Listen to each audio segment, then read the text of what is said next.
Earlier in his speech, PBB Senior Vice President Dato Sri Fadilah Yusof has proposed the establishment of a specialized institutions focusing on renewable energy in Sarawak to train and produce local experts in the field.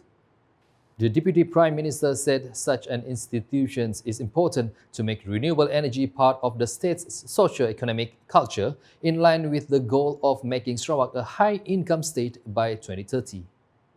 Kejayaan Sarawak dalam tenaga boleh baharu ataupun TBB sehingga Sarawak mencapai 62% sasaran campuran kapasiti tenaga boleh baharu pada 2024 melepasi sasaran 60% dalam PCDS 2030.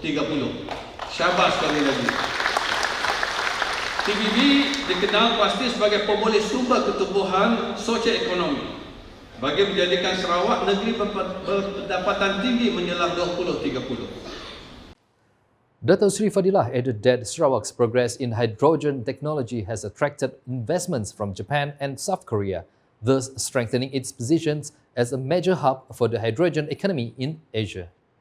According to him, political stability and the proactive policies of the Sarawak government under the leadership of Gabungan Parti Sarawak (GPS) are also key factors in attracting investments worth 21.5 billion ringgit between 2021 and 2023, leading to the creation of job opportunities. He stressed that this effort to empower renewable energy is not only important for the state's economy, but also to ensure that Sarawak continues to be a pioneer in green technology in Malaysia and the Asian region.